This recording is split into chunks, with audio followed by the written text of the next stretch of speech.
Hello everybody. With greetings, we meet Vinita in the sixth video on spinning into a career. During vacant hours, Ruchi goes with Vinita to a nearby park that is more of a forest than a park. They go into the interior jungle. They sit on a rock. A big and tall mountain confronts them. There are trees and dense miscellaneous vegetation. Insects hum and whine and birds tweet, breaking the silence of the forest. Ruchi sings sonorously a bhajan by Meera. Marari Giridhara Gopal, Marari Giridhara Gopal. The sound reverberates. Vinita is mesmerized by it. She urges Ruchi to sing. She talks to Ruchi fondly because Ruchi's face resembles a friend of hers in Nepal. They frequent the forest. They sit on the rock quietly for hours. Vinita casually says, Ruchi, why don't you go for modeling? You have a good photogenic face. Ruchi smiles and keeps quiet. The visit to a beach in Kaveri with Vinita is a memorable one.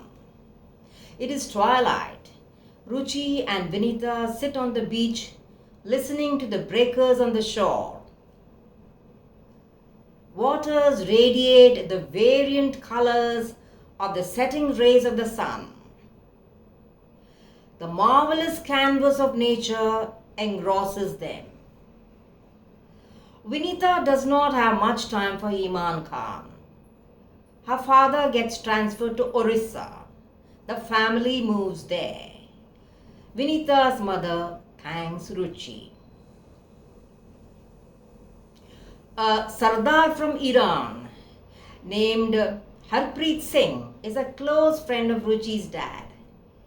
He is a member of the railway library. He gets some books for Ruchi to read. He has a special interest in humor. He has a big surprise for Ruchi on a Sunday. He opens his turban and his beard. He has a long beard. His beard touches the floor and extends further. The man is 6 feet tall. Ruchi is taken aback. He looks at Ruchi and says, "Itni badi lambi daadi dekhi hai?" Which means, have you seen such a long beard? Ruchi has an expression of wonder on her face. Harpreet Singh is generous. He helps Ruchi's father in whatever way he can. He has 2 sons, Titu and Bitu. Titu has diabetes since the age of 10. He learns to take insulin injection on his own, but he does not live to see the age of 20.